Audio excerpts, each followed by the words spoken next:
इसका क्या मतलब है कि पवित्र आत्मा त्रिएकत्व का तीसरा व्यक्ति है? ट्रिनिटी के सभी सदस्य सह अस्तित्ववादी, सह शाश्वत और सह समान है। ईश्वर सदैव तीन व्यक्तियों में विद्यमान है जो पूर्ण एकता में है। परमेश्वर एक है लेकिन व्यक्ति तीन है। परमेश्वर ने स्वयं को हमारे सामने पिता, पुत्र और पवित्र आत्मा के रूप में प्रकट किया है, जैसा मत्ती 28:19 में लिखा है। यीशु ने कहा, इसलिए तुम जाओ, सब जातियों के लोगों को चेला बनाओ और उन्हें पिता और पुत्र और पवित्र आत्मा के नाम से बपतिस्मा दो।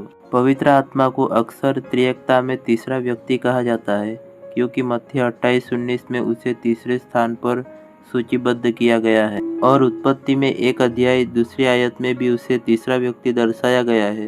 उत्पत्ति 1:2 में बाइबल बताती है, पृथ्वी बेडौल और सुनसान पड़ी थी और गहरे जल के ऊपर अंधियारा था तथा परमेश्वर का आत्मा जल के ऊपर मंडराता था। सृष्टि के समय परमेश्वर की आत्मा जल के ऊपर मंडरा रही थी।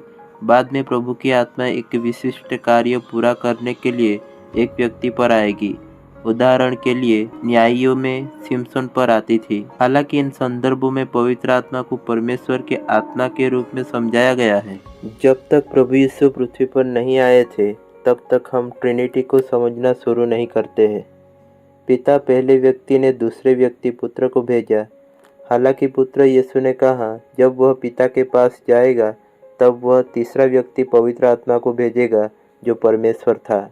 यूहन्ना 14:16-17 में बाइबल बताती है, मैं पिता से विनती करूंगा और वह तुम्हें एक और सहायक देगा कि वह सर्वदा तुम्हारे साथ रहे, अर्थात सत्य का आत्मा जिसे संसार ग्रहण नहीं कर सकता क्योंकि वह न उसे देखता है और न उसे जानता है।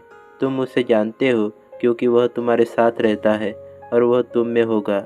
यीशु के शब्दों से यह स्पष्ट है कि पवित्र आत्मा केवल परमेश्वर की कोई शक्ति नहीं है बल्कि स्वयं परमेश्वर है, परंतु वह न तो पिता है और न ही पुत्र, वह एक तीसरा व्यक्ति है।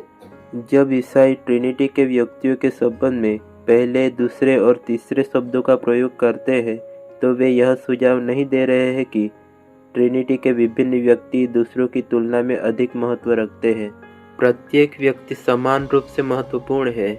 हम ट्रिनिटी में एक परमेश्वर और एकता में ट्रिनिटी की आराधना करते हैं क्योंकि पिता एक व्यक्ति है, पुत्र और पवित्र आत्मा भी एक व्यक्ति है, लेकिन पिता, पुत्र और पवित्र आत्मा का ईश्वरत्व एक है।